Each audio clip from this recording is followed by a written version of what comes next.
নমস্কার প্রিয় বন্ধুরা, আবারও চলে এসেছি আমি আরও একটা নতুন আর ইউনিক রেসিপির সঙ্গে, যেটা বিস্কুট আর চীনাবাদাম দিয়ে তৈরি করে দেখাবো।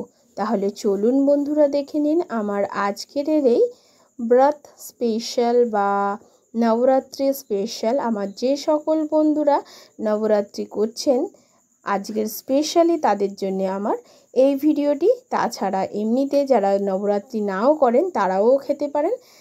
একবার বানিয়ে 15 দিন পর্যন্ত স্টোর করে রাখা যায়। তাহলে চলুন দেখে নিই আমার আজকের রেসিপি। আজকের রেসিপিটি বানানোর জন্য বন্ধুরা এখানে একটা কড়া বসিয়ে নিয়েছি। কড়ার মধ্যে দিয়ে দিচ্ছি 1 কাপ চীনাবাদাম। চীনাবাদামটাকে একটু নাড়াচাড়া করে শুকনো খোলায় ভেজে নিতে হবে। ভিডিওটি শুরু করার আগে প্লিজ বন্ধুরা, ভিডিওটি যদি কোথাও একটু ভালো লেগে থাকে অবশ্যই লাইক করবেন, আর যদি আরও বেশি ভালো লেগে থাকে তাহলে প্রচুর বন্ধুবান্ধব আত্মীয় স্বজনের সঙ্গে শেয়ার করবেন। আর প্লিজ আমার এই ছোট্ট চ্যানেলে আপনারা একটু সাপোর্ট করবেন। এর মধ্যে আমি কিছু দিয়ে দিলাম আমন্ড বাদাম। আমার কাছে কিছুটা আমন্ড বাদাম ছিল, দিয়ে দিলাম। এতে কিন্তু রেসিপিটা টেস্টি হবে। আর দেখুন শুকনো কলাই নেড়ে কিন্তু ভেজে নিয়েছি। এখন দেখুন একটা মিক্সির জার নিয়েছি, আর 10 টাকার যে মেরি বিস্কুটের প্যাকেট হয় সেই বিস্কুট কটা আমি নিয়ে নিয়েছি, 5-6টা মতো। সেই বিস্কুটগুলোকে ভেঙে এখন একটা মিক্সির জারে দিয়ে দিচ্ছি। এটাকে আমি গুঁড়ো করে নেব। বন্ধুরা এই কাজটা আপনারা কিন্তু শিলেও করতে পারেন। এর মধ্যে দিয়ে দেব সেই ভেজে রাখা চীনাবাদামগুলো। আপনারা খোসা ছাড়িয়েও নিতে পারেন। আমি কিছু খোসা ছাড়িয়েছি আর কিছু খোসা ছাড়াইনি। এবারে এটাকে খুব ভালো করে গুঁড়ো করে নেব। খুব ভালো মিহি গুঁড়ো করার কোনো দরকার নেই। একটু বাদামের গোটা অংশ যদি থাকে তাহলে কিন্তু খেতে অসাধারণ লাগে বন্ধুরা। আর দেখুন বন্ধুরা, ঠিক এই রকম গুঁড়ো করে নিতে হবে। আমি হাতে করে আপনাদেরকে দেখিয়ে দিচ্ছি, ঠিক এই রকম গুঁড়ো হবে। কোনো রকম জল দেওয়ার কোনো প্রয়োজন নেই। এইবারে চলে যাব পরবর্তী স্টেপে। অবশ্যই কিন্তু বন্ধুরা কমেন্ট করে জানাতে ভুলবেন না আপনি কোথা থেকে আমার এই ভিডিওটি দেখছেন। এখন দেখুন আবারও সেই কড়াটা বসিয়ে নিয়েছি, আর কড়ার মধ্যে দিয়ে দিচ্ছি এখন আমি কিছুটা ঘি। এখানে আমি 2 টেবিল স্পুন ঘি অ্যাড করে দিলাম।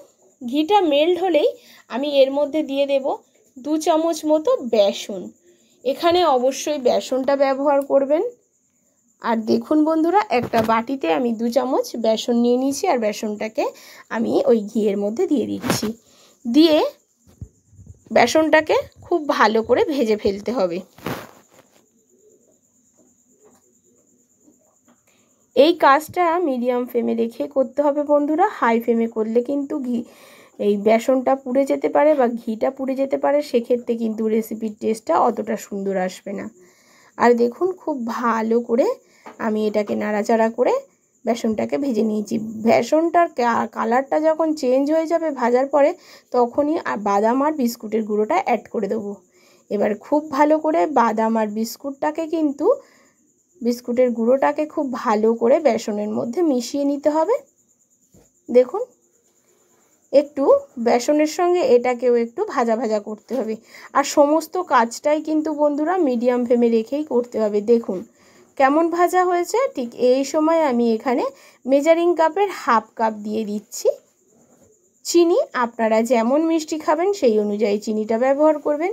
এখানে বাদাম দেওয়ার দরুন আর যেহেতু মেরি বিস্কুট তাতেও একটু মিষ্টি থাকে, সেজন্য আমি অল্প চিনি ব্যবহার করেছি। আপনারা যদি এর থেকে একটু বেশি চিনি খেতে পছন্দ করেন তাহলে 1.25 কাপ মতো চিনি দিয়ে দেবেন।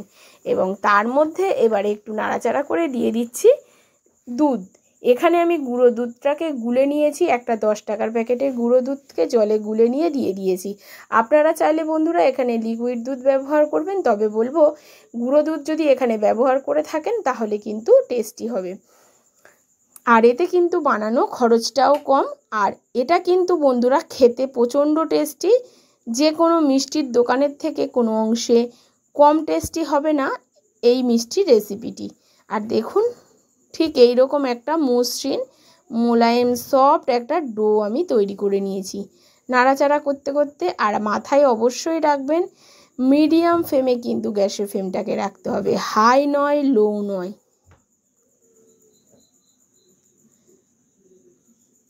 আপনাদেরকে অবশ্যই আমি কথাটা বোঝাতে পেরেছি।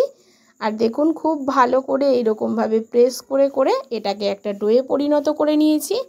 এখন এই ডোটাকে গরম থাকতে থাকতে যাতে আমি সন্দেশটা বসাবো, মিষ্টিটাকে আমি তৈরি করব, তার মধ্যে আমি দিয়ে দিয়েছি। দিয়ে এটাকে খুব ভালো করে আমি আধা ঘন্টা রেখে দেব। আর কত সুন্দর শেপ হয়েছে দেখতে পাচ্ছেন। উপর দিয়ে আমি কিছুটা আমন্ডের কুচিও দিয়ে দিচ্ছি। এটা আরও বেশি দ্বিগুণ টেস্টি হয়ে যাবে বন্ধুরা। এবার এটাকে আধা ঘন্টা রেখে দেওয়ার পরে আমি এটাকে সাইজ মতো কেটে নেব। আধা ঘন্টা পরে বন্ধুরা ফিরে আসব। দেখুন আধা ঘন্টা পরে আমি ফিরে এসেছি। এখন এটাকে ডিমোল্ড করব। একটা প্লেট নিয়ে নিয়েছি আর প্লেটের মধ্যে সন্দেশটাকে আমি ঢেলে নেব। এর টেস্টটা একদম মাখা সন্দেশের মতো আসবে, কোনো রকম বিস্কুটের টেস্ট আপনি পাবেন না, কিন্তু বাদাম আপনার গালে পড়বে। এতেই কিন্তু এর টেস্টটা দ্বিগুণ বেড়ে যাবে। এবারে দেখুন একটা ছুরি নিয়ে এটাকে ঠিক সাইজ মতো কেটে নেব। আপনারা আপনাদের পছন্দ মতো এই মিষ্টিটাকে কেটে নেবেন বন্ধুরা। সামনে আসছে এই পুজো, অবশ্যই এইভাবে একবার সন্দেশ বানিয়ে বাড়ির সবাইকে দিতে পারেন। সবাই প্রশংসায় পঞ্চমুখ হয়ে যাবে। দেখুন বন্ধুরা কতটা সুন্দর। আর একটা আপনাদেরকে ভেঙে দেখিয়ে দিচ্ছি কতটা দুর্দান্ত হয়েছে। ছুরিটা দিয়ে যখন কাটছিলাম নিশ্চয়ই বুঝতে পেরেছেন। আশা করি আমার আজকের রেসিপি আপনাদের ভালো লেগেছে। যদি ভালো লাগে অবশ্যই লাইক, শেয়ার আর কমেন্ট করতে ভুলবেন না। চ্যানেলটিকে সাবস্ক্রাইব করে চ্যানেলের পাশে থেকে